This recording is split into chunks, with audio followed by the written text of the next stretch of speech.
Y ya, como les decía, el auxiliar de hoy es de corriente eléctrica y antes vamos a partir con una aclaración sobre materiales dieléctricos.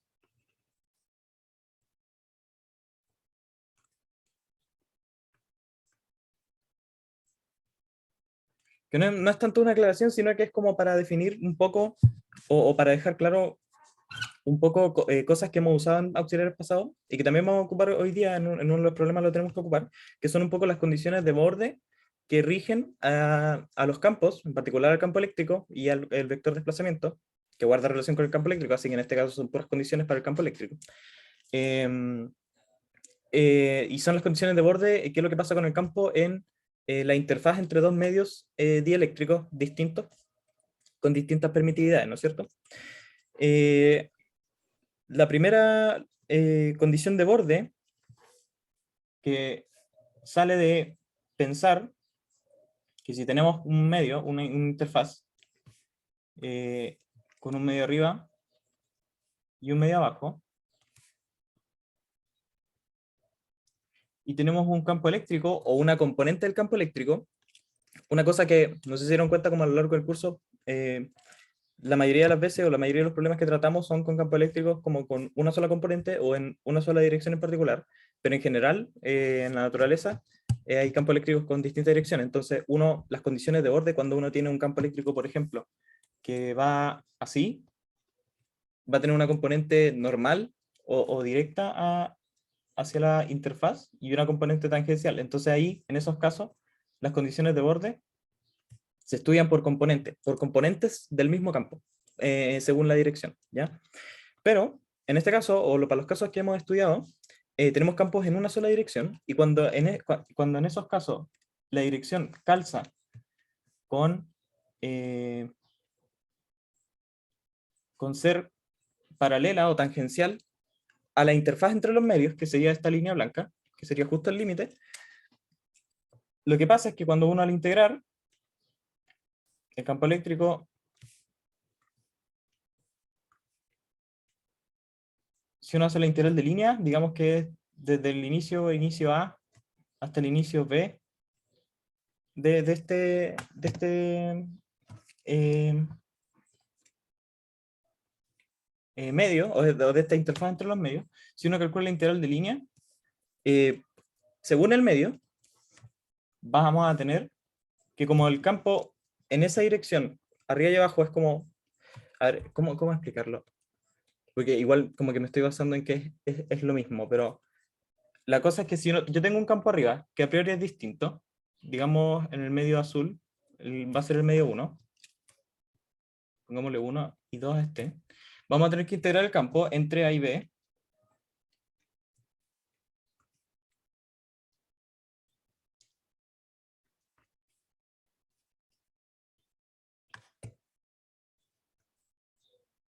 quiero ponerme aquí, ¿ya?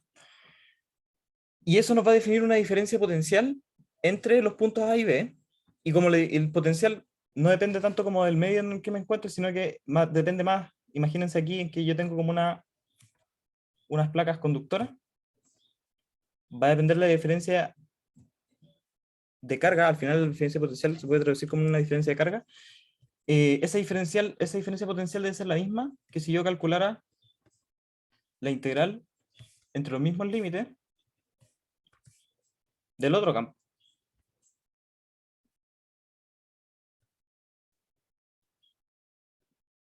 ¿Ya? Y como estos dos campos van en la misma dirección, hacer la integral de línea es definir esta, no sé, digámosle la componente tangencial, tangencial tongo.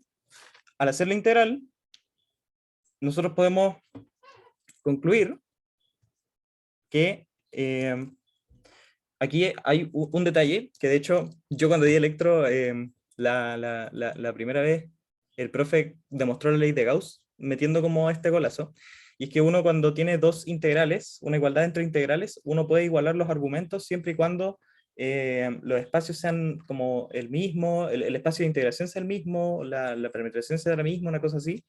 Hay una formalidad matemática de por medio, pero como siempre estamos como modo físico, modo ilegal, y Y aquí los matemáticos nos dirían, no, pero ¿cómo puede ser posible? Pero en realidad, en este caso sí lo podemos hacer, y lo podemos asumir, porque de hecho nuestros límites de integración son los mismos, y el DL va a ser como nuestra dirección tangente o nuestro diferencial en esa línea, lo pongamos de DL en la dirección tangente. Entonces vamos a tener finalmente, al igualar, como estamos integrando el mismo espacio, igualamos los integrandos y nos vamos a tener que el campo 1 por la componente tangencial va a ser igual al campo 2. Ay, me había dejado de rayar el lápiz. Al campo 2 por la componente tangencial. Y eso, al fin de cuentas, se traduce en que, o reescrito, E1 menos E2 por la componente tangencial va a ser igual a 0 en la interfaz entre los medios. ¿Ya? Eso es lo que dice es que el campo es continuo en la interfaz entre los medios en su componente tangencial, ¿ya? De manera como bien general. Eso es una cosa, y la otra condición de borde, que es para la componente normal, uno la puede tratar con el campo, con el desplazamiento eléctrico, de la siguiente forma. Pensemos en el mismo caso que tenemos una interfaz entre dos medios, ¿no es cierto? Y ahora tenemos un campo eléctrico que va en esta dirección. Supongamos, no sé, que aquí arriba hay una placa conductora con cierta carga, y acá abajo hay otra placa conductora con otro nivel de carga, y esos distintos niveles de carga me producen una diferencia potencial. Entonces aquí dentro de este espacio tengo un campo eléctrico que apunta en una cierta dirección. Y entonces, nuestra condición de borde va a nacer de aplicar una ley de Gauss, pero a la interfaz entre los medios. No sé si se acuerdan cuando al principio teníamos como una placa conductora, que supongamos que esta placa conductora la teníamos con carga, y nosotros estudiamos cómo el campo eléctrico, cómo el desplazamiento eléctrico, a partir de esa placa conductora, nosotros le hacíamos ley de Gauss y veíamos que, por ejemplo, no sé, si la carga era positiva, el campo aquí apunta para arriba y acá abajo apunta para abajo, ¿no es cierto? Eso pasaba cuando le hacemos ley de Gauss a un conductor. Pero si nos trasladamos a esa ley de Gauss y hacemos la ley de Gauss en la interfaz entre los medios, pasa algo distinto. Aquí en la interfaz entre los medios, entre el límite, no es como el caso en el conductor, en donde hay cargas y desde ahí sale el campo, sino que por aquí pasa el campo. Y al hacer ley de Gauss, pueden hacer un cuadrado, un cilindro, lo que sea, pueden pensar, en este caso voy a dibujar un cilindro. Hacemos una ley de Gauss aquí. Y lo que pasa es que al aplicar la ley de Gauss y calcular los flujos, como siempre, el flujo en el manto, por simetría, no nos interesa, va a ser 0, porque al hacer el producto punto con la dirección del campo, se nos va a morir. Entonces, aquí voy a cambiarlo a D, porque estamos en un medio dieléctrico, es más descriptivo usar D. Entonces, al calcular el flujo, vamos a tener que la tapa de arriba tiene una normal hacia arriba. Lo voy a dibujar con otro color para que no se confunda. La tapa de arriba tiene una normal hacia arriba y la tapa de abajo tiene una normal hacia abajo, ¿no es cierto? Con distintos signos. Entonces nosotros, ¿no se acuerdan cuando hacíamos ley de Gauss? Hacíamos un flujo de campo eléctrico, en este caso de desplazamiento eléctrico. Teníamos para un conductor, como el campo salía y calzaba con la dirección de los n, se nos sumaban al final los campos y eso lo igualábamos a las densidades de carga. En este caso, mi campo D va en la dirección n y por lo tanto es contraria al flujo o a la normal de la superficie de abajo. Entonces cuando yo hago el producto punto entre el D de abajo y la normal a esa superficie y calcule los flujos, me va a quedar una diferencia de flujo. Me va a quedar el flujo de arriba, en el medio 1 o 2, da lo mismo, multiplicado por la normal, menos el flujo de abajo, ¿no es cierto? Que va a ser D. Cuando hago una ley de Gauss, esto va a ser, aquí omití algo que es súper importante, esto va a ser multiplicado por el área que encierra esa etapa, menos de 2, lo normal, por el área que encierra esa etapa, y eso va a estar igualado a la cantidad de carga que encierro, y la cantidad de carga que encierro va a ser aquí voy a tener una densidad de carga libre,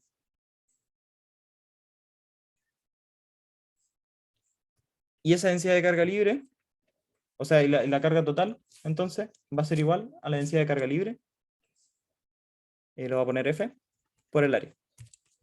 Entonces, al simplificar las áreas aquí, nos queda una condición de borde para el desplazamiento eléctrico, y por lo tanto, para el campo eléctrico, entre dos medios, para la componente normal, ¿no es cierto? Que vendría siendo esta de aquí, de 2, la normal, igual a la carga libre, ¿no es cierto?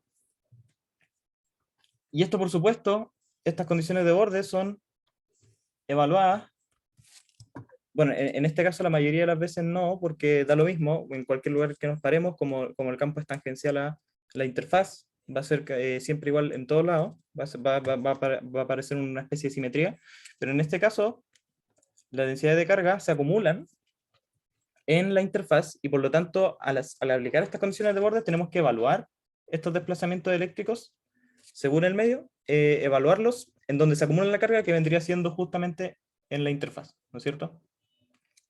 Y eso es un poco sobre las condiciones de borde que les quería contar. Hay otras formas de escribir las condiciones de borde, unas con el, em, el rotor, pero esas cosas en general no las vamos a ver. Eh, es, para este curso creo que es suficiente como aprenderse como estas condiciones de borde, que el campo eléctrico en una interfaz, la componente tangencial del campo eléctrico en una interfaz es continua, es decir, el campo de arriba y el campo de abajo, su componente tangencial va a ser igual, tangencial a la interfaz, ojito, y en la componente normal no, porque nos da una acumulación de carga, y esa acumulación de carga la podemos dar cuenta o la podemos estudiar en función de las cargas, en función del vector de desplazamiento, perdón. ¿Ya? Cuando hablamos de densidad de carga de polarización, esas las podemos calcular con el vector P, así que, y de hecho también hay una forma de expresar condiciones de borde para el desplazamiento y su relación con P, pero como les digo, no es tan necesario como para este curso, así que no creo que vayamos a pedirle como algo como eso, ¿ya? Eso con respecto a las condiciones de borde. Y un aspecto, un detallito, ¿sí? ¿Alguien tiene una pregunta? Sí, esa carga de libre, la que se acumula en la interfaz sería como la que va desde el conductor de abajo hacia el de arriba, como la diferencia potencial. Ujú.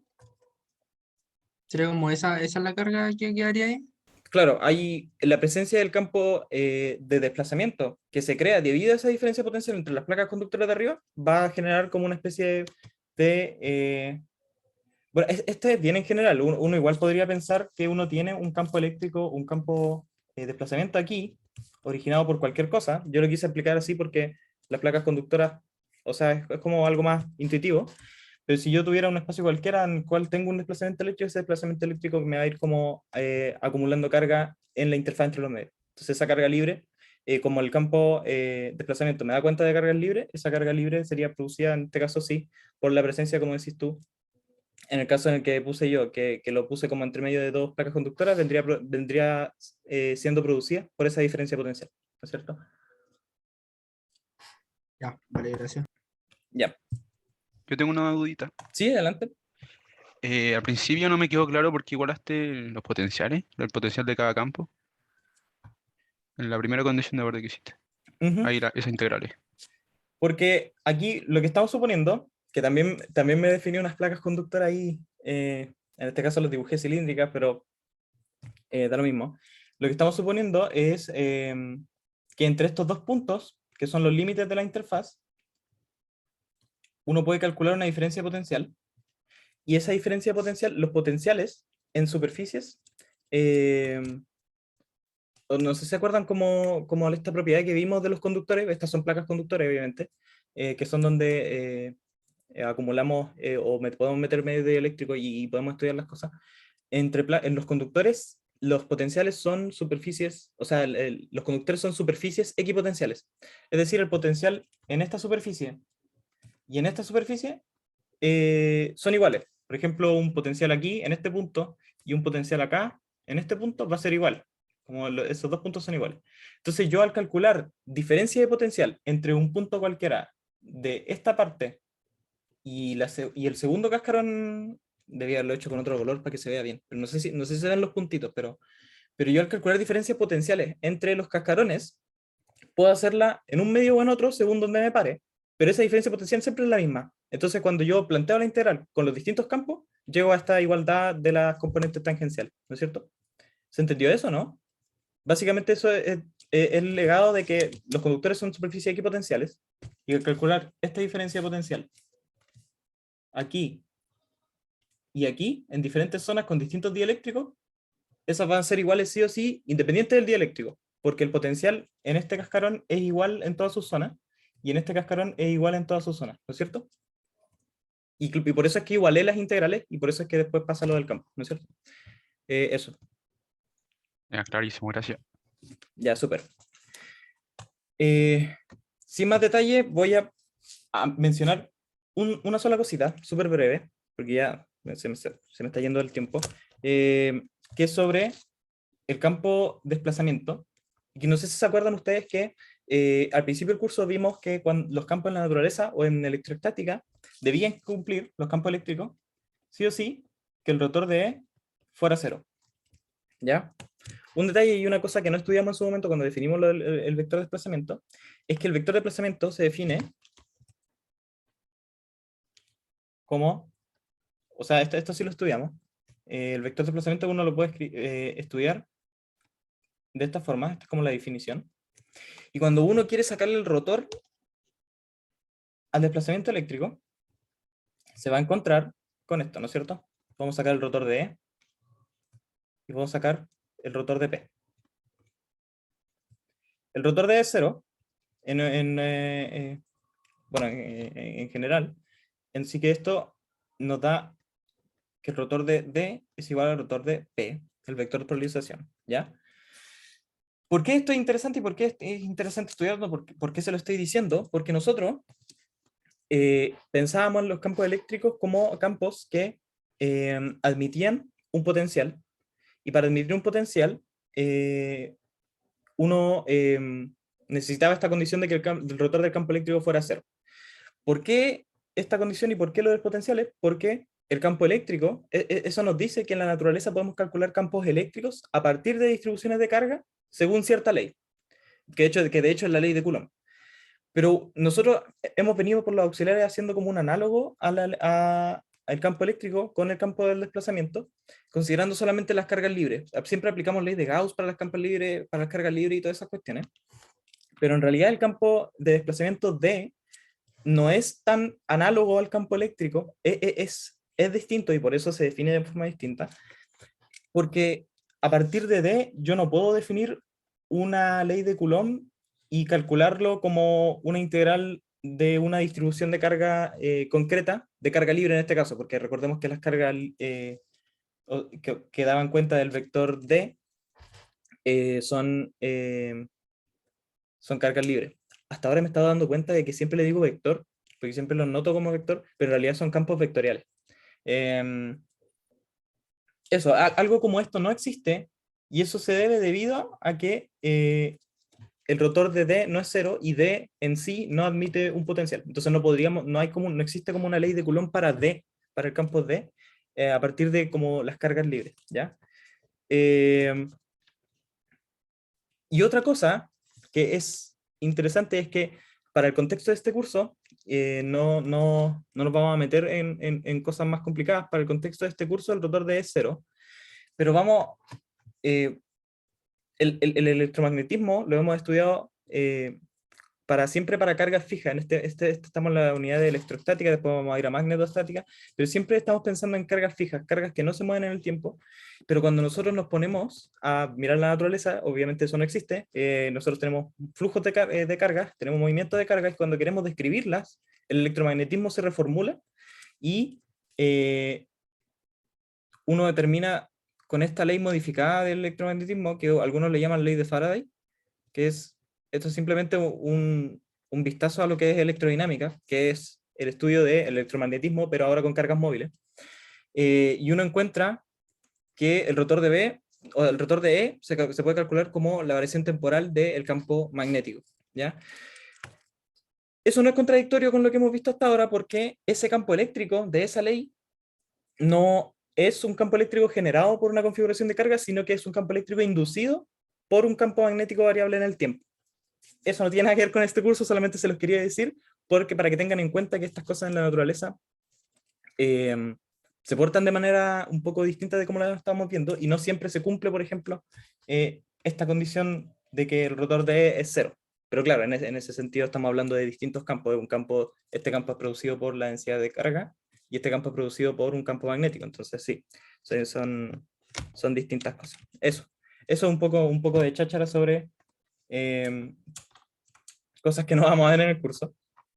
Pero se las quería contar porque igual sirve, es bueno que se estudien estas cosas desde este punto de vista, como para tener un poco de intuición sobre qué son las cosas que estudiamos, qué son las cosas que pasan, o las cosas que queremos describir en el electromagnetismo, ¿ya? Ahora, pasemos a lo que es corriente eléctrica. La corriente eléctrica la definimos como una derivada temporal de la carga, ¿no es cierto? También la podemos definir como un flujo de una cantidad que le vamos a llamar J, flujo, que es el vector densidad de corriente.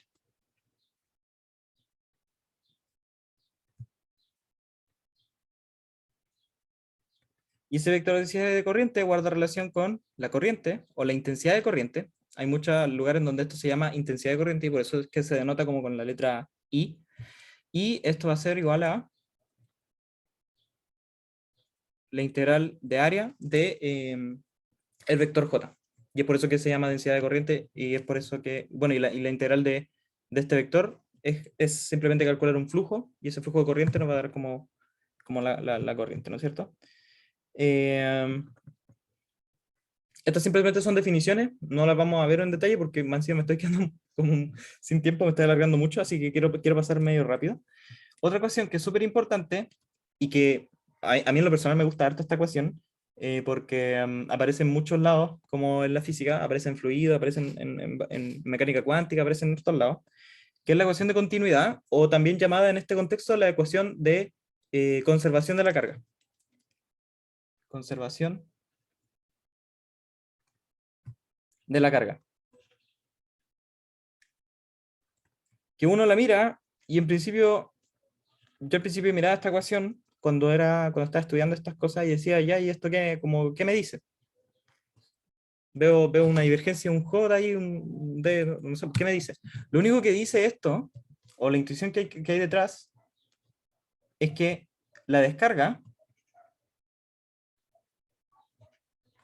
o la pérdida de carga, o el flujo de carga,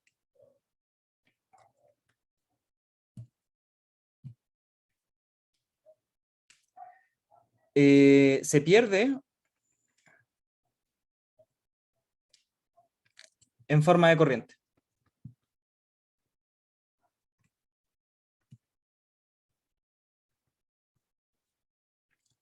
Cuando uno tiene un objeto cargado cuya carga va variando en el tiempo, como por ejemplo lo que son los condensadores, esto es un poco lo que podemos pensar. No sé si cambiaron la malla de plan común, no sé si dan ahora como método junto con electro, o si lo dan antes, pero da lo mismo.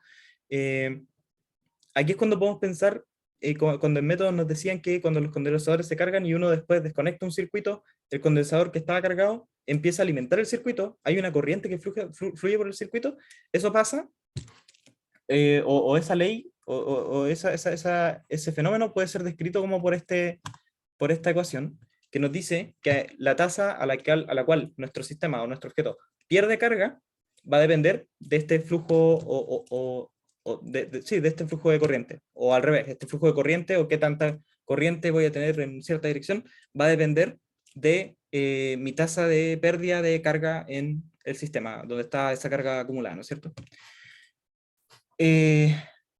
Y es por eso que es como una especie de conservación de la carga, porque en realidad la carga el sistema no la pierde, sino que la libera en forma de corriente, ¿no es cierto?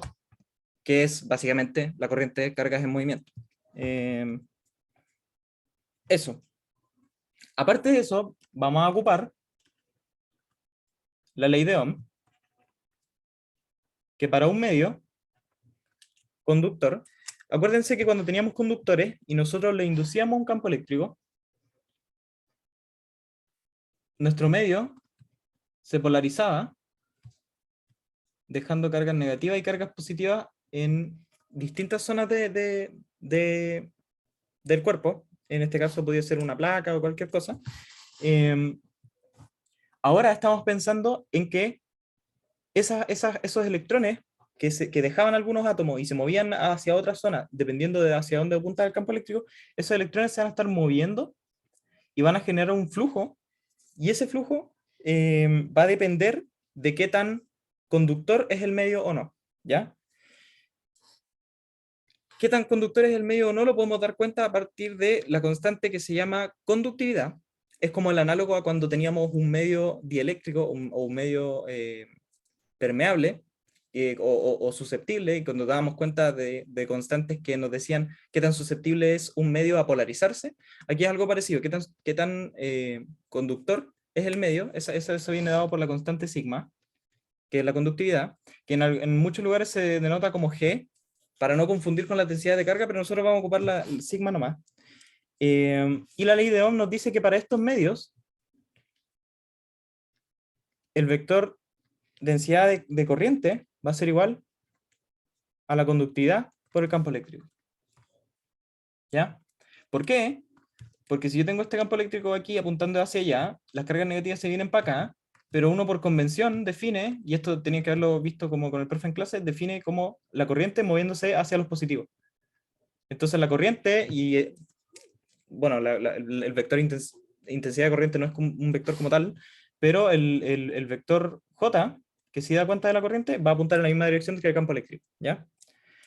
Eso es la ley de Ohm localmente hablando, pero para circuitos, uno puede escribir una ley de Ohm global que va a ser igual a esto.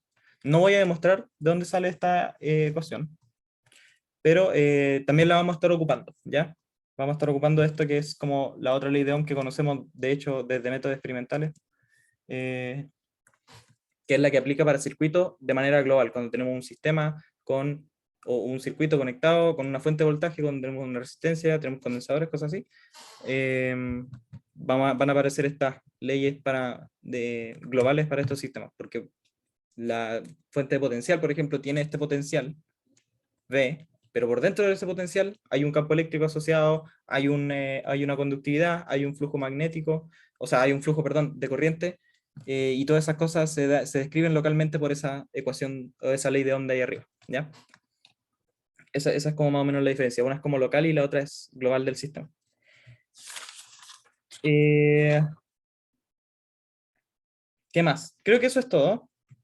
Y una observación que igual es importante notar, es que qué tan, y eso es súper intuitivo, qué tan conductor es un medio, o qué tan conductor es un medio, va a depender de su conductividad, y por lo tanto, la conductividad es inversa a la resistencia o la resistividad del medio, que da cuenta de todo lo contrario, de completamente lo inverso, que vendría siendo como qué tan resistente es el medio em, a no dejar que este flujo de corriente pase, ¿no es cierto? Que eso se traduce en un medio que tiene menos como electrones libres para que viajen, ¿no es cierto? Los dieléctricos y los medios materiales aislantes son los que tienen, por supuesto, más resistividad. Ya. Con todas estas cosas, todas estas herramientas definidas, nos vamos a poner ahora a matraquear los problemas de la auxiliar. Por fin. Ya, primero vamos a ir a la P1, espero alcanzar a hacerlos todos. Y la P1 nos dice, bueno, la P1 son dos partes, son dos problemas distintos. La P1A, en la que vamos a hacer primero, que es súper sencilla, nos dice que en un tiempo t igual 0, una carga Q sub 0 se encuentra uniformemente distribuida en el interior de una pequeña esfera de radio R. Tenemos entonces una esfera de radio R, chiquitita, que en T0 su carga vale Q sub 0. Y esta está compuesta de un material que obedece a la ley de Ohm, con conductividad sigma, ¿no es cierto? La pequeña esfera es parte de un gran bloque del mismo material. Entonces tenemos esta esfera encerrada. Y nos dicen eso nomás. Y nos piden entregar una expresión para la carga encerrada por la esfera como función del tiempo. Es decir, nos piden Q de t. En el electromagnetismo, el vistazo más, o la aproximación más cercana a electrodinámica que vamos a tener va a ser esta parte de corriente eléctrica, porque ahora tenemos carga en movimiento, pero no vamos a estudiar como la variación de los campos en el tiempo ni nada de eso. Esto es solamente como un problema. De hecho, este problema es de electrodinámica. Pero aquí es solamente para aplicar o para entender qué es lo que pasa más o menos con las cargas, con la ecuación de continuidad, ¿ya? Aquí nos dicen que el medio en el que está encerrado es del mismo material, entonces la conductividad es la misma. Por lo tanto, al inicio, tenemos que la esfera está cargada y el medio no, y esta esfera se va a ir descargando. Entonces, para estudiar cómo se comporta la carga en función del tiempo, planteamos la ecuación de continuidad. O conservación de carga.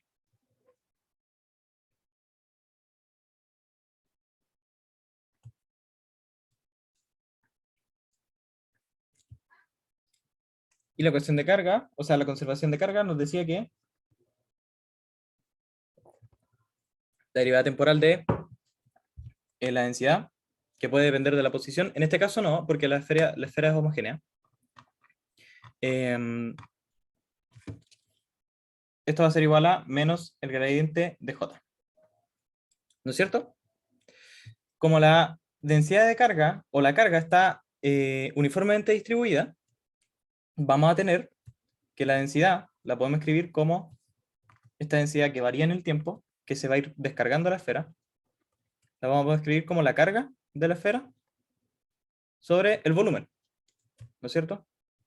Y el volumen de la esfera es 4 tercios pi r cuadrado, ¿no es cierto? Entonces lo podemos escribir como 3 sobre 4 pi r al cubo, perdón, ¿no es cierto? El volumen de la esfera. Eso es lo primero, entonces podemos escribir nuestra ecuación de continuidad como una constante, no, en realidad esto no es constante, pero este término, 4pi r al cubo, por la derivada temporal de la carga con respecto al tiempo, y esto va a ser igual a menos el gradiente de J. ¿Verdad?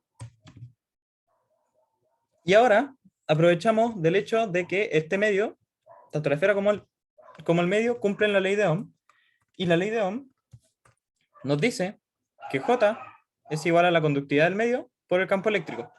Entonces podemos escribir el lado derecho de esta ecuación como, si tenemos menos el gradiente de J, lo podemos escribir como menos sigma por el gradiente de E. ¿Ya? Y por la ley de Gauss, nosotros sabemos que el gradiente de E, esta es la forma diferencial de la ley de Gauss, esto va a ser igual a la densidad de carga sobre epsilon 0. ¿Ya? Esta densidad de carga variando en el tiempo. Entonces, finalmente vamos a tener que el menos el gradiente de J lo podemos escribir como menos sigma sobre epsilon 0 por la densidad de carga variable en el tiempo. Y esa densidad de carga, como vimos acá arriba, la podemos escribir en función de la carga variable en el tiempo, simplemente dividiendo la carga por el volumen. Entonces esto lo podemos escribir como menos sigma sobre epsilon 0 por 3 veces la carga sobre 4 pi r al cubo. ¿No es cierto? Ahí llevamos una expresión usando puras leyes, ley de Ohm, ley de Gauss, y el hecho de que la esfera esté... se me quedó pegado el programa. El hecho de que la esfera esté tenga la carga uniformemente distribuida a lo largo de su volumen, podemos llegar a eso. Se me cerró. Explotó mi programa. Lo voy a abrir de nuevo, denme un segundo.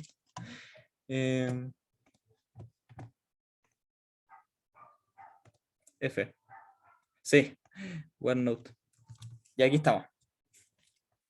Ya, pues entonces pudimos escribir de una manera conveniente, una manera, o sea, el objetivo aquí es plantear una ecuación que solamente nos relacione a la carga en la esfera en función del tiempo y así poder derivar alguna expresión para ello. Entonces, ahora logramos escribir esta divergencia de J en función de la carga y por lo tanto al reemplazar nos va a quedar, tenemos el lado izquierdo la derivada temporal con 1 sobre el volumen, entonces vamos a tener 3 sobre 4 pi r al cubo por la derivada temporal de la carga en función del tiempo, va a ser igual a menos sigma sobre epsilon 0 por este mismo término, 4 pi r al cubo por la carga variable en el tiempo. ¿No es cierto? Entonces ahora cancelamos lo que se puede cancelar, que son los términos del volumen, y llegamos a una ecuación diferencial para la carga en función del tiempo.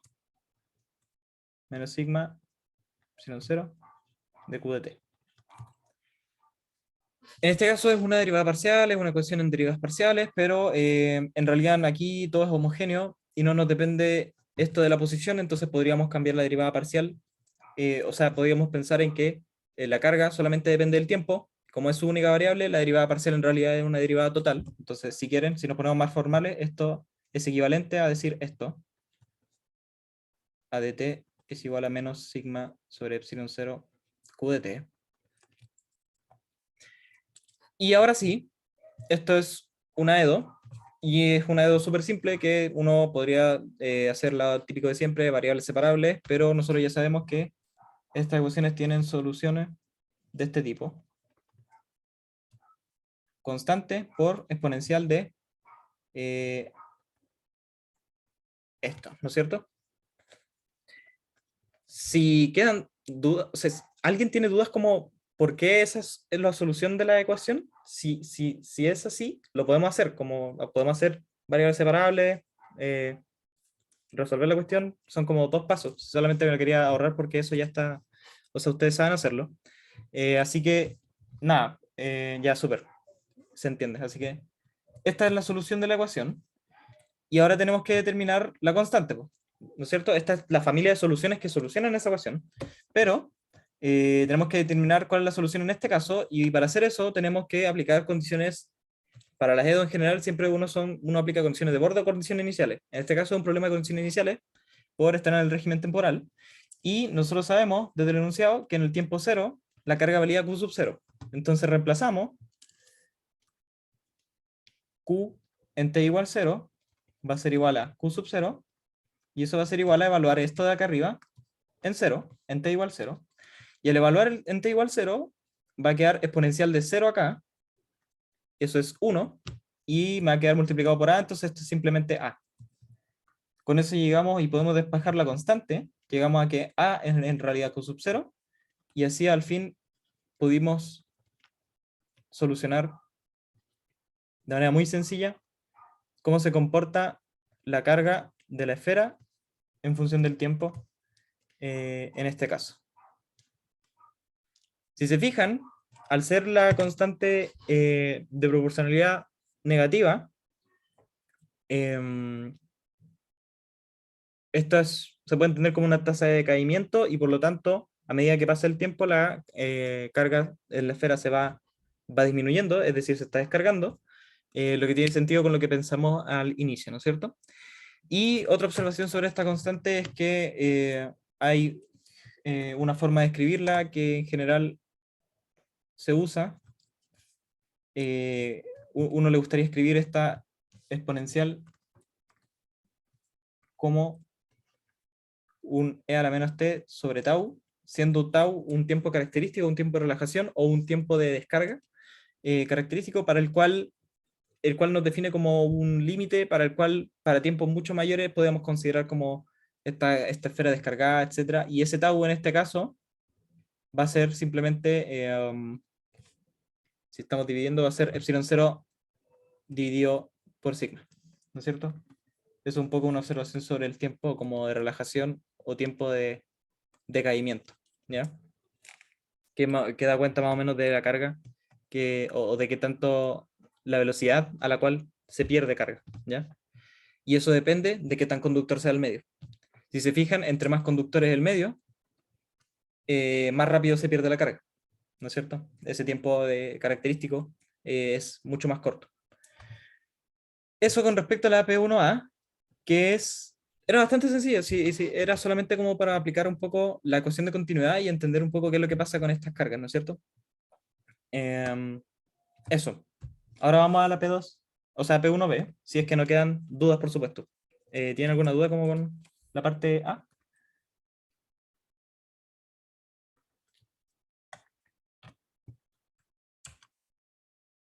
Ya. Sigamos entonces con la parte B. Y la parte B nos dice...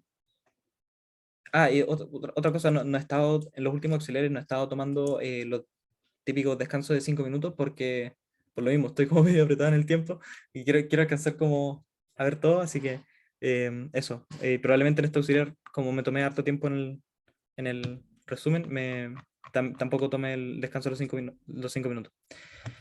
Ya, pues en la P2B nos dicen considerar dos esferas conductoras perfectas concéntricas de radios A y B.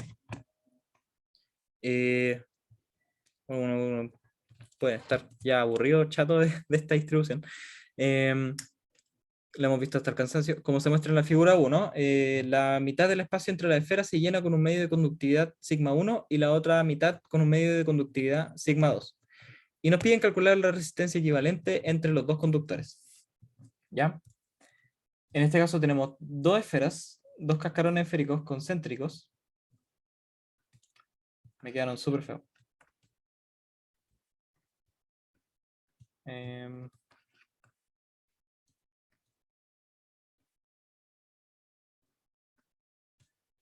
¿Ya? Y a la mitad, bueno, esto es de radio A chiquito y esto es de radio B más grande. A la mitad se llena con un medio conductor sigma 2 y arriba un sigma 1. ¿Ya? Eso es lo que sale en la figurita del enunciado. Y nos piden calcular la resistencia equivalente entre los dos conductores. ¿Ya? Para calcular la resistencia de una configuración de manera global, lo que vamos a hacer es plantear la ley de Ohm global, que va a ser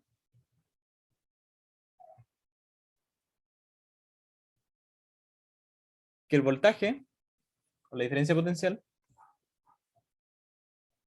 es igual a la corriente por R. De manera que de la ley de Ohm podemos despejar la resistencia como el voltaje o la diferencia potencial sobre la corriente. ¿Ya? Entonces el problema para este tipo para los tipos de problemas en donde les piden la resistencia, hay varias formas de hacerlo. En este caso la estamos haciendo así, pero tienen que tener en cuenta que la resistencia guarda relación, por ejemplo, con la conductividad, y son relaciones geométricas. A lo mejor, no sé si aquí al otro auxiliar vemos algún problema en donde haya que hacer la relación geométrica, pero en general, en estos problemas vamos a calcular la resistencia a partir del voltaje y la corriente, y por lo tanto, el problema se remite simplemente a calcular I y B. ¿Ya? Para calcular B es lo mismo de siempre. Calculamos el campo eléctrico, integramos y calculamos la diferencia potencial. Y para la corriente vamos a tener que utilizar el vector J, porque el vector J guarda relación con el campo eléctrico lo vamos a calcular, y a partir del vector J podemos calcular la intensidad de corriente I, porque sabemos que se relacionan a través de una integral de flujo, ¿no es cierto? Entonces, haciendo eso, calculamos el campo eléctrico, con el campo eléctrico podemos sacar B y podemos sacar I, y con eso al final despejamos la resistencia, ¿ya?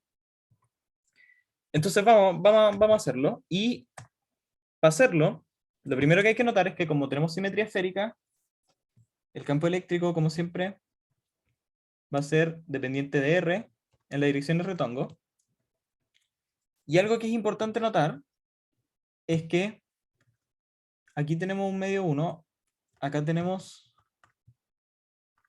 un medio 2 conductores, Y, bueno, estos no son dieléctricos como tales, son medios conductores, pero la condición de borde igual aplica, en este caso, en la dirección tangencial.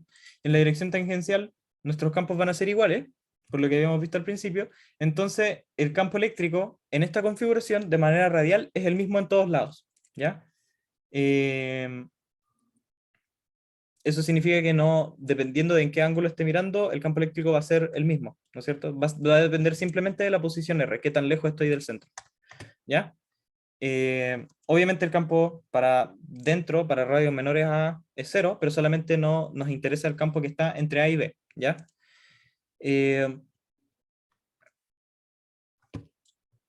Para calcular la resistencia de esta configuración, vamos a suponer que estas dos placas conductoras esféricas están conectadas a un cierto potencial B, que es el que tenemos que calcular, pero ese potencial B nos va a permitir asumir que al principio, o en el cascarón esférico interior, hay una carga Q arbitraria cualquiera, ¿ya? ¿Por qué necesitamos esa carga Q arbitraria cualquiera? Para calcular E, pero al final vamos a ver que nuestra resistencia no depende de esa carga, sino que depende solamente de las propiedades geométricas del sistema. Entonces, confiamos, nos vamos con toda la fe, al final vamos a decir tuve fe, de que esta carga Q se va a ir, ¿no es cierto? Entonces asumimos que la esfera o el cascarón esférico R igual a A tiene carga Q. De modo que para R entre A y B vamos a tener el campo de siempre. Nuestro campo eléctrico va a ser igual a la carga sobre 4 pi epsilon 0 R cuadrado en R tongo. ¿Ya? Y eso va a ser válido en todos lados, en los dos medios. Vamos a tener este campo aquí, este campo aquí, este campo acá, en todos lados. ¿Ya? Lo que importa es que este es el campo que vive entre A y B. ¿No es cierto? Entonces ahora uno puede hacer lo mismo de siempre, que es calcular el potencial, o la diferencia potencial, como,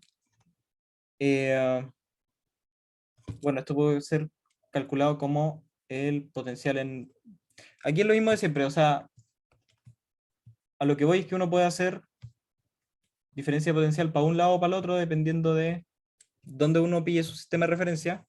Entonces podemos plantear esto como menos la integral de A hasta B del campo en L, o sin el menos. La única diferencia ahí vendría siendo que estamos calculando como un B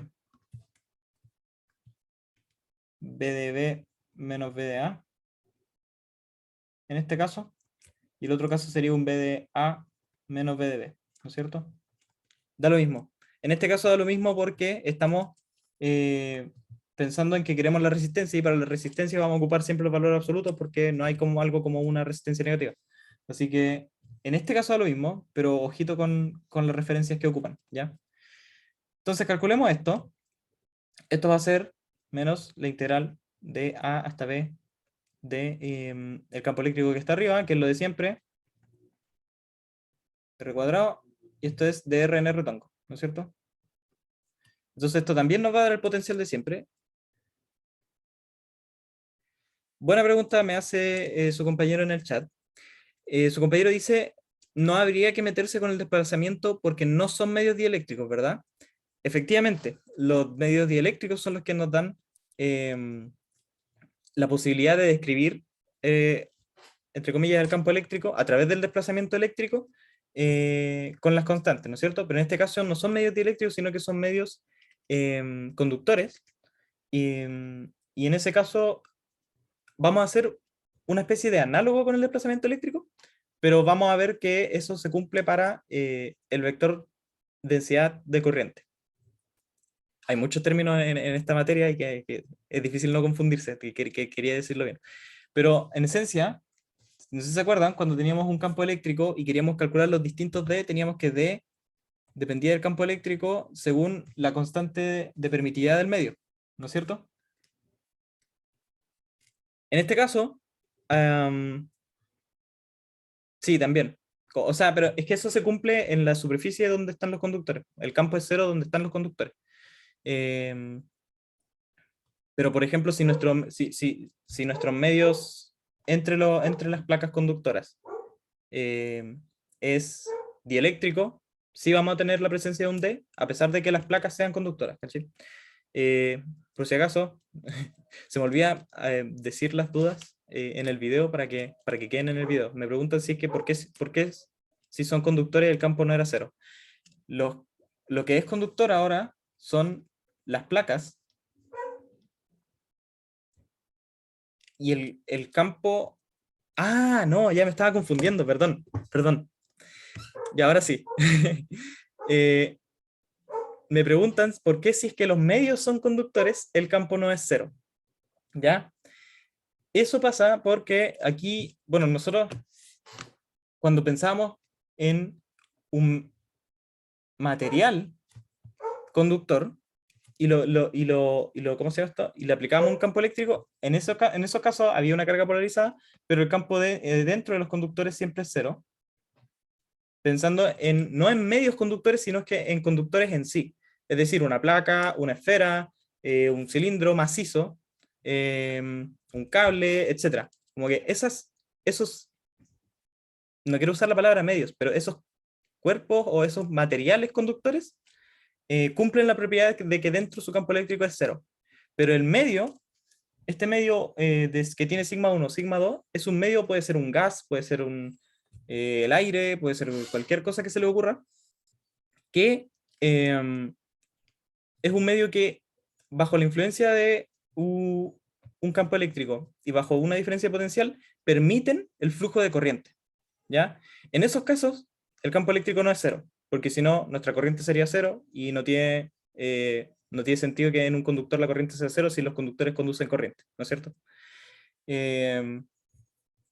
Eso para que quede más claro. En este caso, el campo es cero en las cascadas esféricas, justo en su superficie, pero en el medio no. En el medio tenemos un campo eléctrico y tiene relación con la corriente, de hecho. ¿Ya? Eso. Espero que haya quedado claro. Ya, pues, al hacer ¿dónde está? En este integral de acá, para calcular la diferencia potencial, vamos a tener que esto es igual a las constantes para afuera, 4pi epsilon 0, por la integral de menos 1 sobre r cuadrado es 1 sobre r, y evaluados los límites, esto vendría siendo 1 sobre b menos 1 sobre a, ¿no es cierto?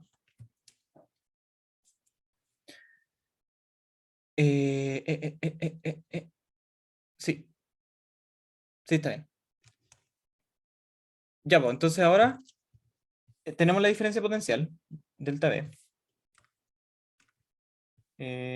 Lo voy a encerrar con esto de color. Ya no nos falta calcular el I, la intensidad de corriente.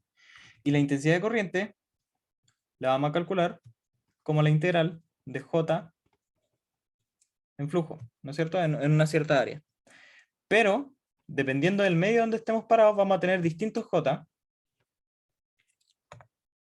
Lo que estaba explicando aquí era eso, que esto es, tener medios conductores es análogo en términos de ecuaciones.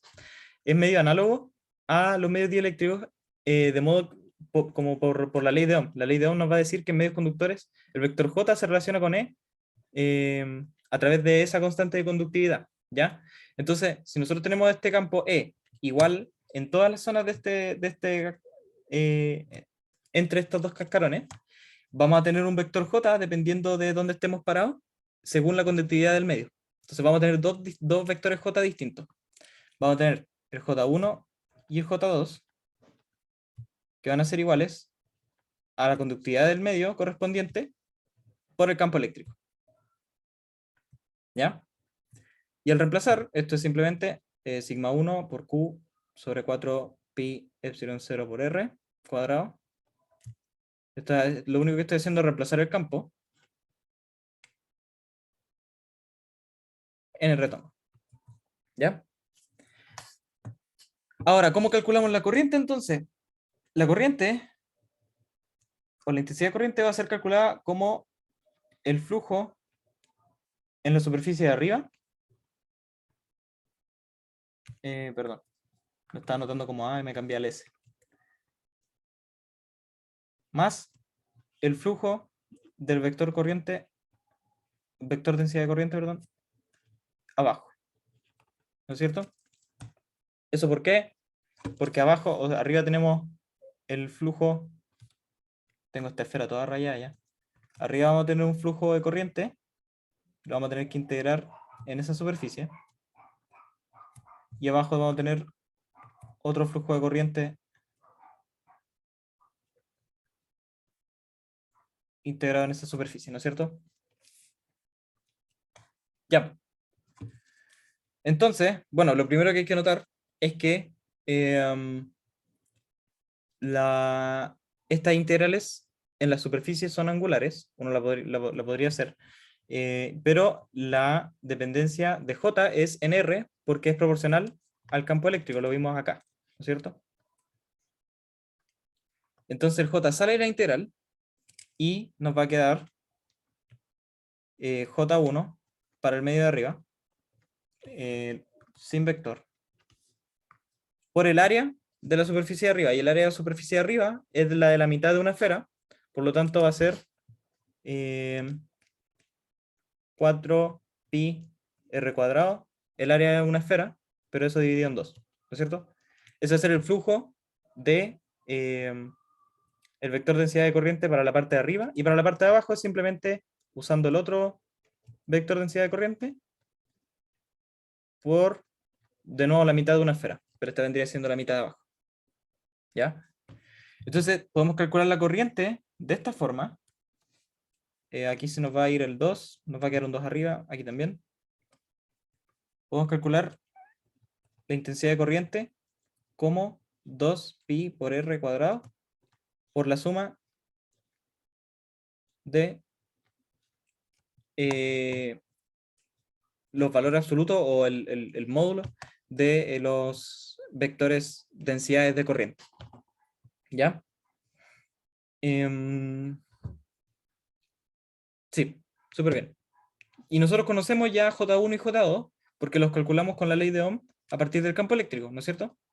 Entonces ahora simplemente reemplazar y vamos a tener que la intensidad de corriente va a ser igual a 2 pi r cuadrado por los dos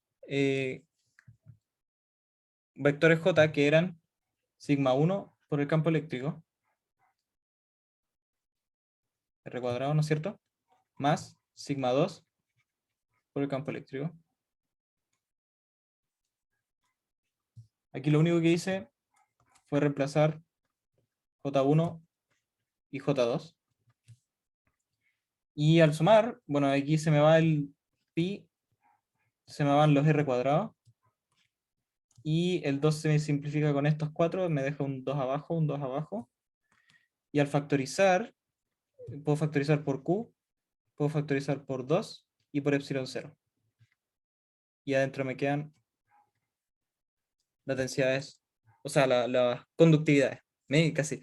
Yo casi me confundo con las densidades de carga y las conductividades, pero estas son conductividades. ¿Ya? Con eso tenemos I, la intensidad de corriente, Q sobre 2 epsilon 0, la suma de las conductividades. Y ahora que tenemos I y tenemos la diferencia potencial, podemos calcular la resistencia. ¿Ya?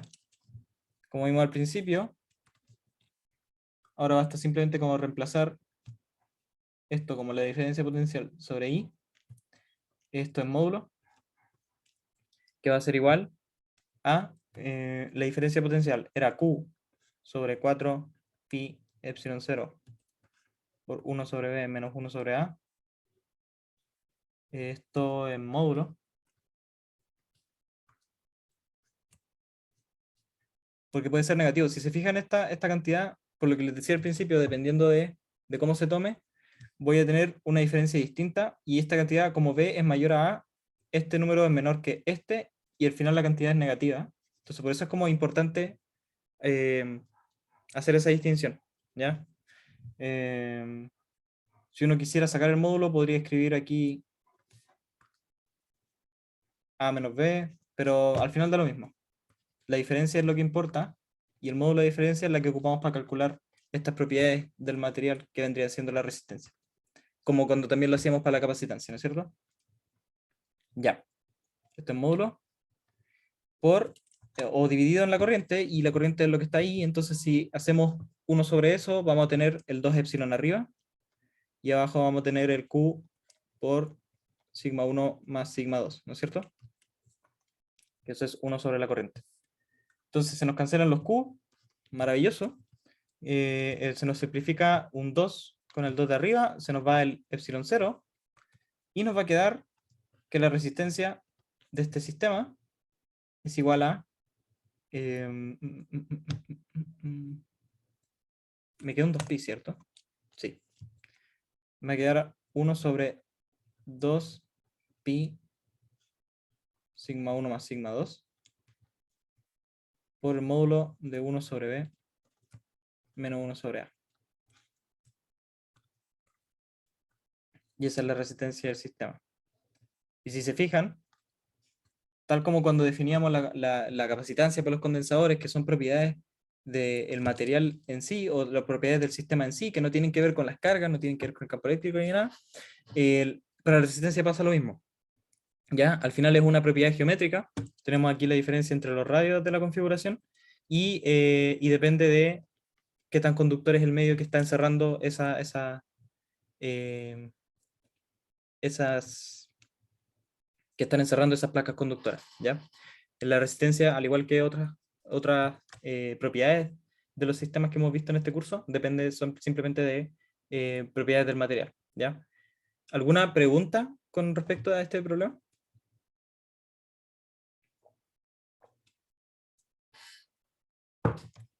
Ya, súper bien. Estoy viendo la hora y estoy viendo que no voy a alcanzar a lo mejor a hacer los 3 problemas.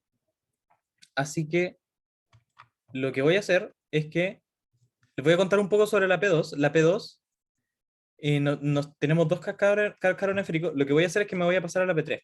¿Por qué? Porque en la P2 igual hay que hacer lo mismo que en la P1, como calcular resistencia, pero además hay que calcular una densidad de carga libre. Para calcular esa densidad de carga libre, queremos aplicar esa condición de borde que vimos para D, porque en el problema 2 tenemos un dieléctrico mezclado con conductores. ¿Ya? Eso lo único que nos cambia es nada en realidad, porque para calcular resistencia hacemos el mismo procedimiento, podemos calcular E, ¿cómo se llama esto? El vector, o sea, el campo eléctrico, perdón. Podemos calcular con el campo eléctrico la diferencia potencial y el vector J. Y con el vector J lo podemos dejar en función de la corriente, y al hacer todo eso podemos finalmente reemplazar en la fórmula de resistencia y listo. ¿No es cierto?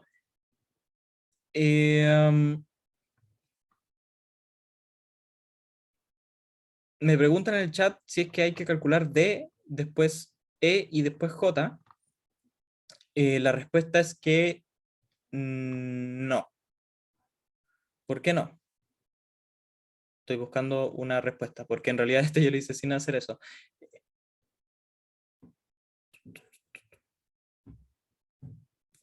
La idea, o sea, yo creo que sí se puede. Podéis como... o sea, es otra forma de hacerlo, yo creo. Podéis calcular D haciendo suponiendo una carga. Pero igual te estoy metiendo con la carga. Sí, igual se puede hacer. Igual se puede hacer. Pero prefiero pasarme a la pregunta E, o sea, la pregunta 3. Perdón, ando muy enredado hoy día, perdón. Pido disculpas. Vamos a pasar a la pregunta 3 para ver como un poco de la ley, o sea, de estas como leyes para circuitos. Y eso.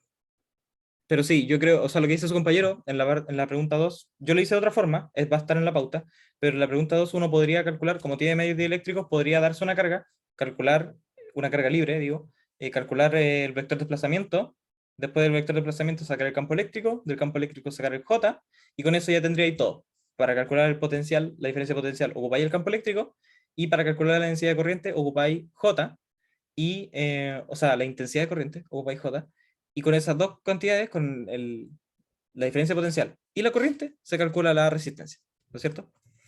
Y como ya tienes el vector de desplazamiento, en la parte B simplemente es aplicar la condición de borde en la interfaz. Y ese sería como el problema.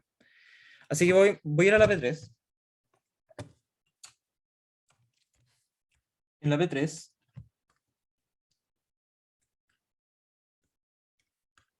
tenemos un problema de circuito. Es que quiero alcanzar a ver como lo de los circuitos porque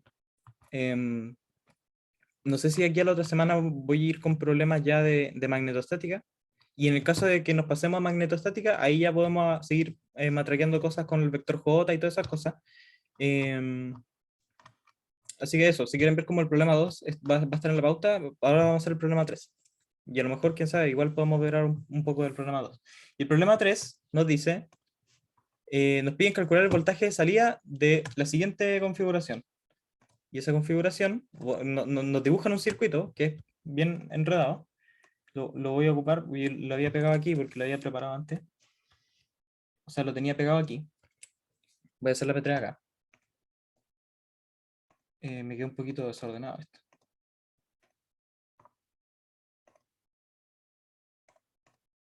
Y ahí sí. Tenemos este circuito.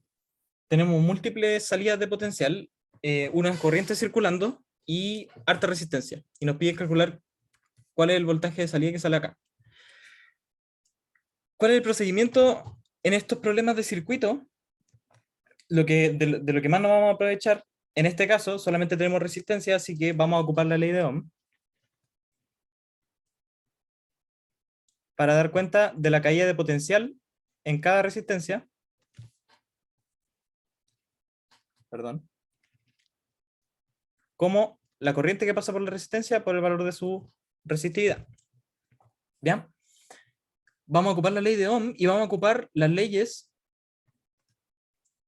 de esta cosa, que nunca supe cómo se pronunciaba, y creo que así se escribía, no sé si me estoy equivocando, que nos dice que son como leyes de mallas.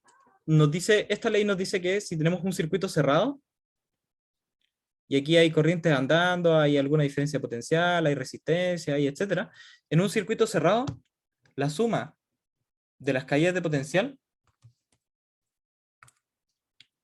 de todas las caídas de potencial, es igual a 0. Y la otra ley, que creo que en este caso no la vamos a ocupar, pero igual es útil saberlo, es que para un nodo, en donde un cable se divide, por ejemplo, si tenemos un cable aquí que se divide en una conexión, la corriente que viene acá, 1 y 2 y 3, van a cumplir que sumadas también son 0. Es como una análogo al de malla, ¿cierto? Eso lo único que te dice es que la corriente que entra por un nodo es la misma que sale en magnitud. Es decir, que I1 sería como I2 más I3, una cosa así, para que sumen 0. ¿Ya? Entonces, esto es como le llaman la ley de malla de Kirchhoff y la ley de nodos de Kirchhoff, o creo que así se pronuncia. Y eso es lo que vamos a ocupar para calcular el voltaje de salida de esta configuración de este circuito. ¿Ya? Lo primero que hay que notar es que es como calcular el voltaje de salida. El voltaje de salida lo tenemos que calcular en función de alguna de las cantidades de adentro, pero no sabemos de qué. Lo que sí sabemos es que, y esto también es importante, que yo creo que también lo voy a escribir, según el tipo de conexión que tenemos, ya sea componentes en serie o en paralelo, van a pasar distintas cosas con el voltaje y la corriente. Lo primero es que en paralelo, o en serie, primero, digamos en serie, la corriente se mantiene. Es decir, si en serie tengo dos cosas conectadas, la corriente que pasa por esta y la corriente que pasa por esta es el mismo. Lo que cambia son los voltajes, ¿ya? Voltajes distintos. ¿Ya? ¿Qué pasa con la conexión en paralelo? Pasa lo contrario. El voltaje se mantiene.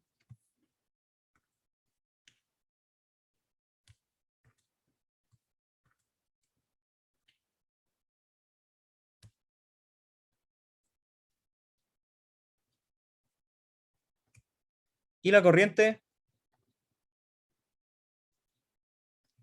es distinta en los componentes.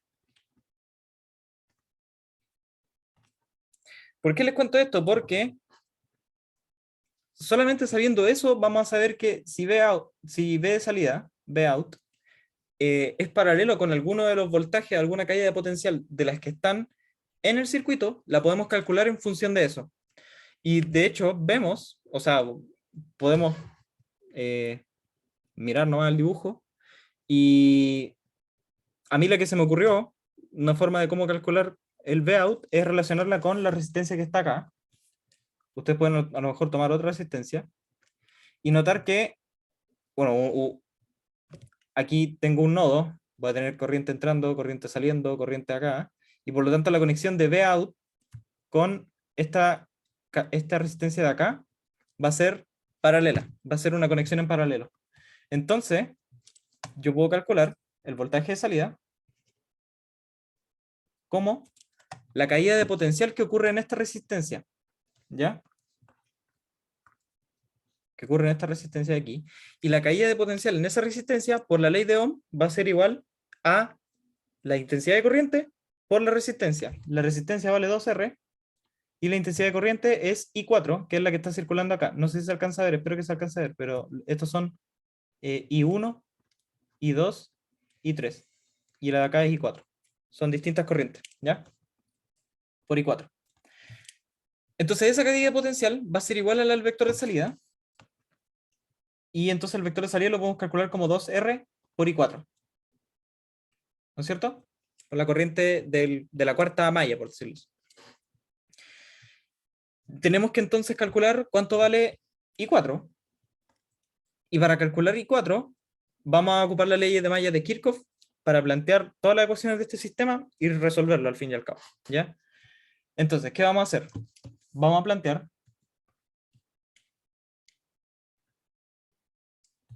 ley de mallas.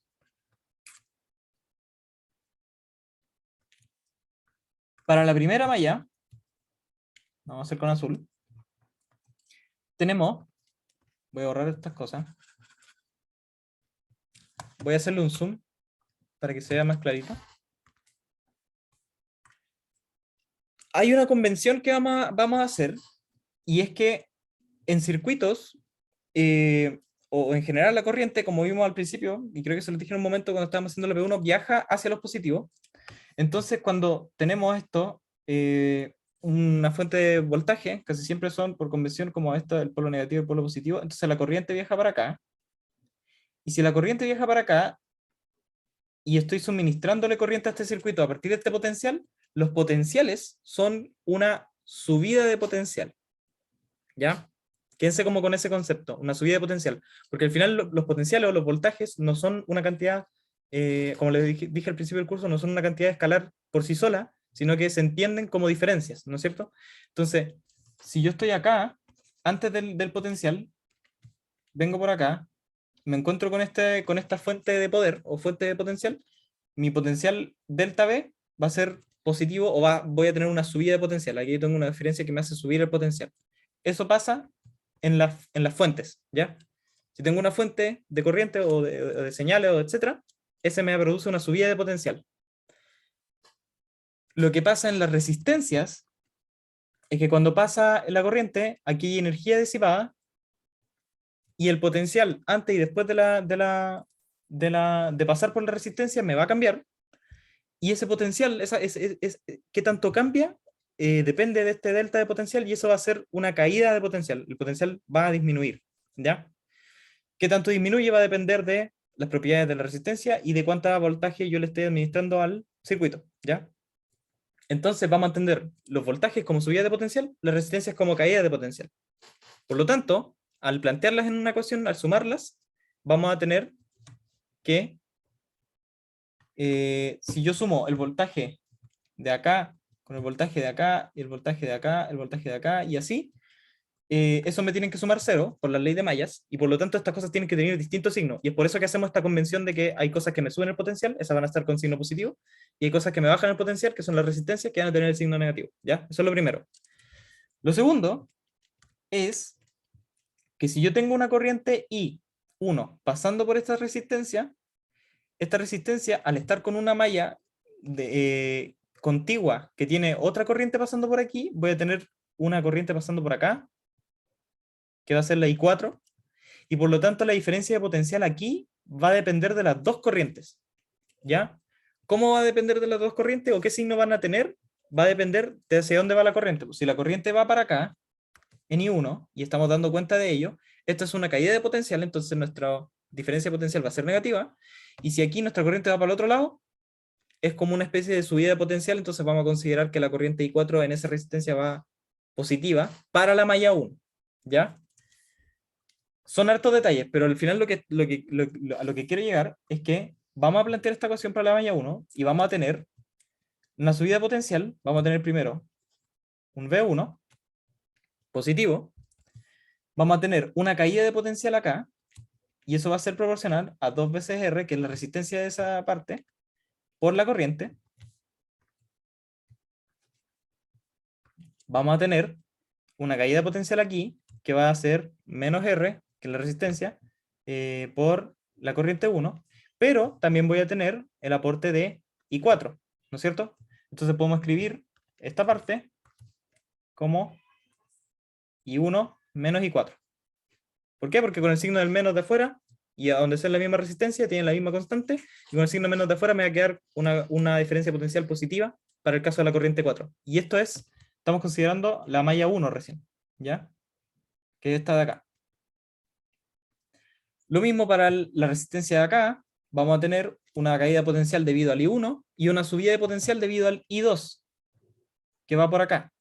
Entonces vamos a tener que esto es menos 2R por I1 menos I2. ¿Ya? Y así. Y acá, otra cosa de la que hay que poner atención, si nosotros vamos del menos al más en un potencial para hacer una subida, si llegamos con la corriente desde el más hasta el menos, va a ser una caída. Entonces cuando nos damos la vuelta por acá en la malla 1 y pasamos por el voltaje 2, la fuente 2, vamos a tener menos V2 en la ecuación. ¿Ya? Y por la ley de mallas, aquí ya vimos, anotamos la subida de potencial del principio, todas las caídas de potenciales que ocurren en la malla 1. Entonces por la ley de mallas de Kirchhoff, esto va a ser igual a 0. ¿Ya? ¿Cuál es la idea de ¿Aló? hacer todo este? ¿Sí? Una duda, aquí, por ejemplo, el B2 no se ve afectado por las corrientes, ¿cierto? Porque la I1 y la I2 van para diferentes lados y Ujú. por las resistencias como que se contrarrestan, pero en la batería no. No, en las baterías no. En la batería o en las fuentes la diferencia potencial. No necesitamos, de hecho, dar cuenta de ella en función de la resistencia o de la corriente, porque tenemos directamente su valor, que es la diferencia de voltaje que nos dan entre el electrodo positivo y el negativo. ¿Ya? Entonces solo se toma en cuenta la corriente que estamos viendo, pues, porque en este caso para la corriente 2 va a ser positivo.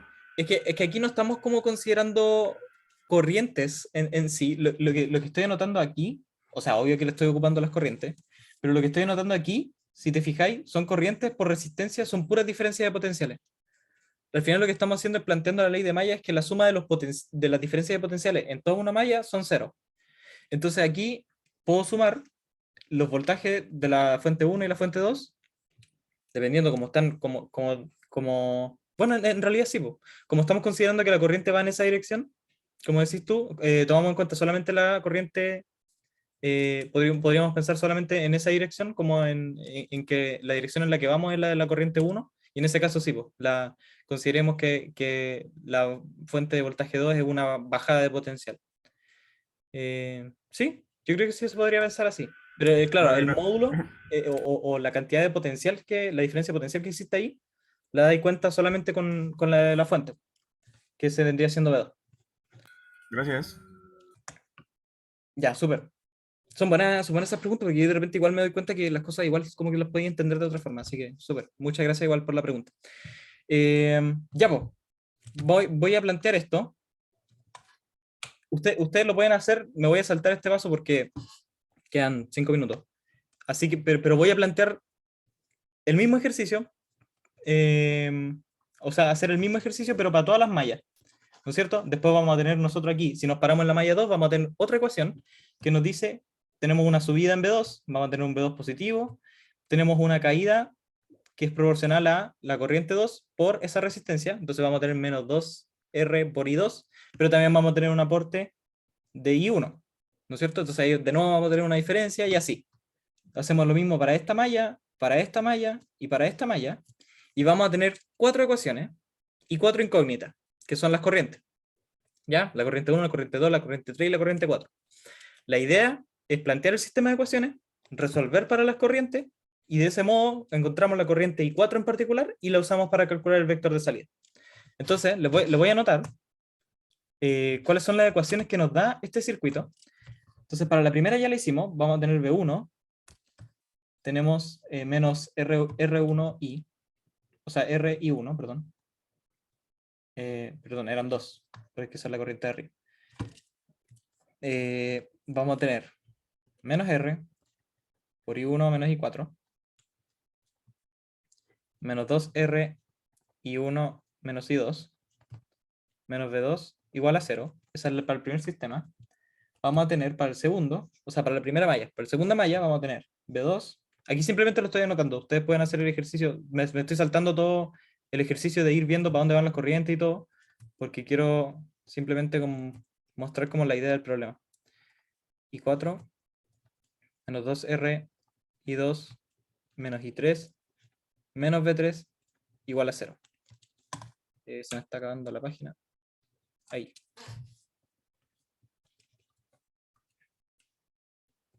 ¿No es cierto?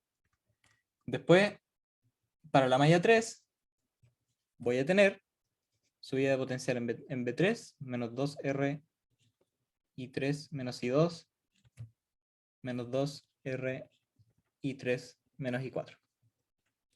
Igual a 0. Y en la cuarta, anotar con rojo. En la cuarta no hay una subida de potencial, solamente tenemos caídas de potenciales en la resistencia. Entonces, vamos a tener 0 subida de potencial.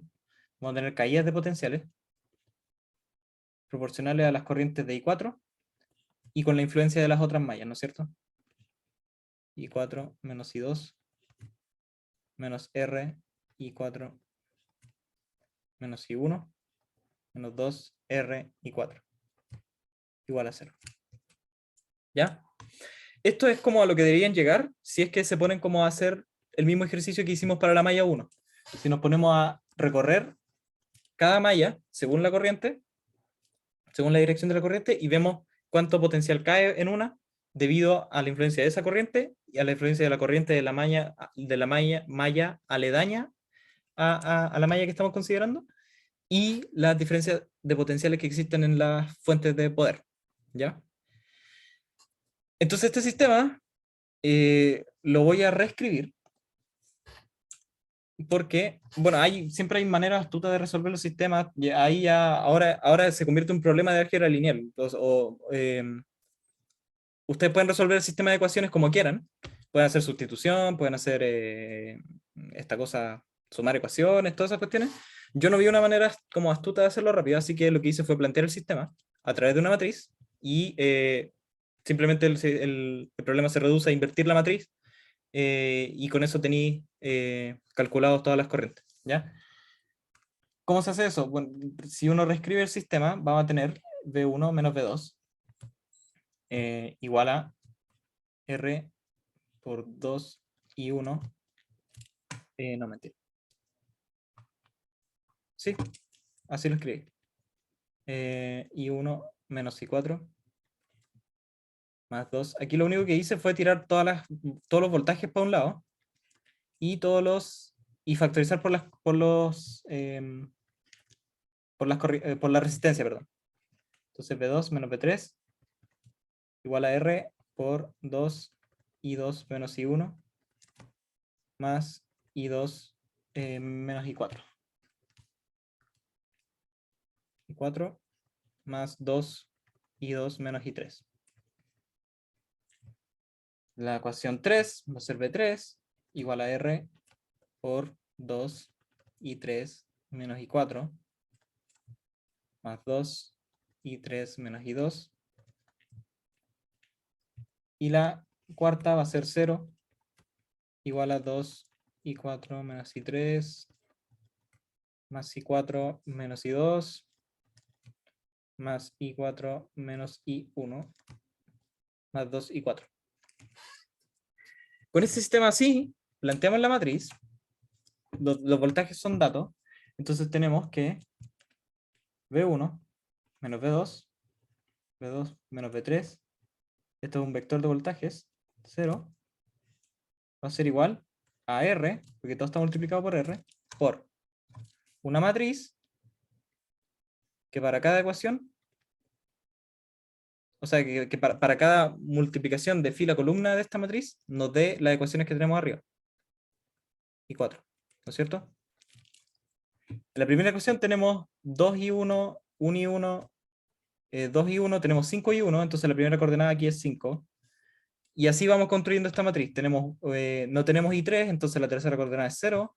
Tenemos menos 2 y 2, entonces esto es menos 2. Y para la cuarta coordenada tenemos menos 1. ¿No es cierto? Con eso vamos a ir construyendo la matriz, vamos a llegar a esto. Menos 2, 5, menos 2, menos 1. 0, menos 2, menos 4, menos 2, menos 1, menos 1, menos 2 y 6. ¿Ya? Si quieren comprobar, es cosa de ir multiplicando fila por columna e igualar a la primera coordenada. Y así vamos a ir recuperando las ecuaciones de arriba. ¿No es cierto? Y así. La segunda columna, o sea, la segunda fila por la columna de corrientes igual a la segunda ecuación, a la segunda coordenada de este vector de voltaje, y así. ¿Ya? Es simplemente una forma de reescribir el sistema de arriba. Y entonces, este problema se reduce a sacar la matriz inversa a esta, porque así multiplicamos por la izquierda y vamos a tener la matriz inversa por el vector de voltajes igual a R por el vector de resistencias. ¿No es cierto? Acá le puse V a este y I a este. No es que esas cantidades físicas sean vectores, sino que lo estamos escribiendo como vectores en el sentido de álgebra lineal, ¿no es cierto? Entonces, esa inversa, obviamente no la voy a calcular porque tendría que ya pasarme mucho más del tiempo y ya estoy pasado. Voy a tirar el R para acá, esto va a ser 1 sobre R por esta matriz inversa, que tiene hartos términos, pero solamente me importa el último, o sea, la última fila, que va a ser un sexto, un cuarto, 7 sobre 24 y un tercio. Esta forma de calcular esta cosa para este sistema, y como les digo, es la forma que se me ocurre a mí. Ustedes probablemente no lo hagamos invertir una matriz de 4x4, y los sistemas o los circuitos que vayamos a ver, o a lo mejor vean en algún problema o algo por el estilo, o control, no creo que sean tan complicados como este, porque este era bien enrevesado. A lo mejor no son más simples y resolver el sistema en ese caso va a ser mucho más simple, como hacer una sustitución y listo. En este caso, esta es la forma en la que se me ocurrió nomás. Entonces, I1, I2, I3, I4. ¿Por qué nos importa la última nomás? Porque la última nos da una ecuación, al multiplicar con este vector, nos da una ecuación para I4. Y de hecho esa ecuación nos va a ser un sexto de lo primero, un cuarto de lo segundo, 7 sobre 24 de lo tercero, el 0 me va a matar el 1/3, y todo eso por 1 sobre R. Entonces, esto va a implicar que I4, la corriente 4, va a ser igual a 1 sobre R por un sexto de lo primero, que era V1 menos V2, un cuarto de lo segundo, un cuarto de V2 menos V3 y 7 sobre 24 de la tercera coordenada más 0, porque la cuarta coordenada se me muere, ¿no es cierto? Es simplemente multiplicar esta fila por este vector, vector columna. Eso nos da la ecuación para la corriente I4.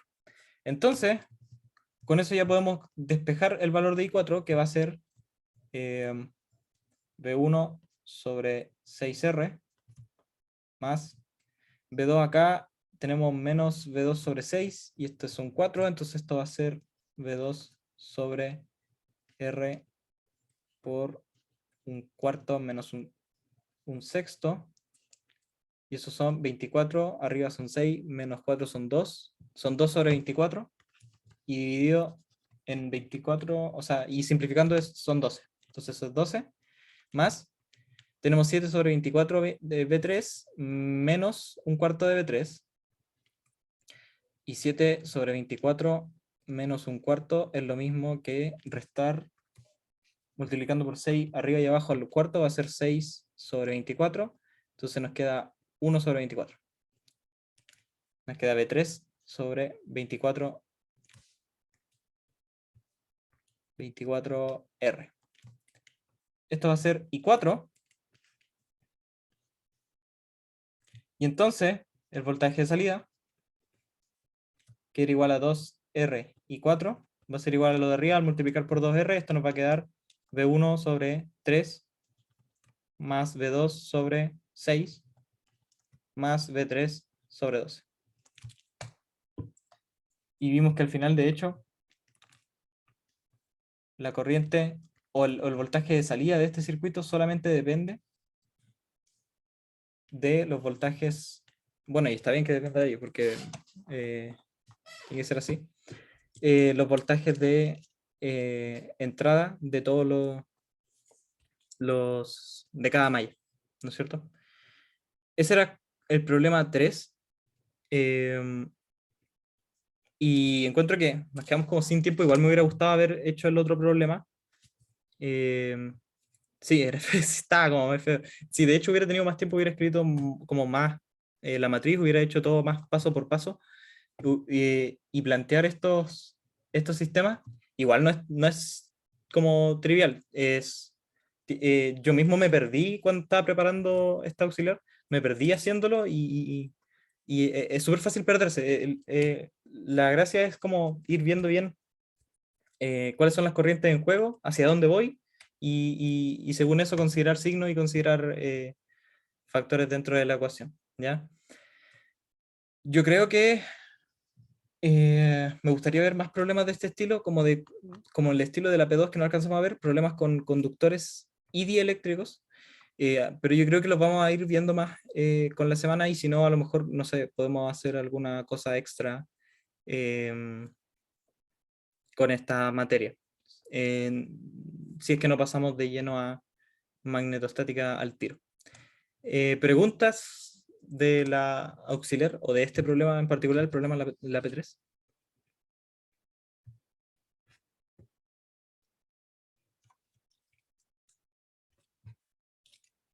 Ya si no hay preguntas, lo vamos a dejar hasta acá.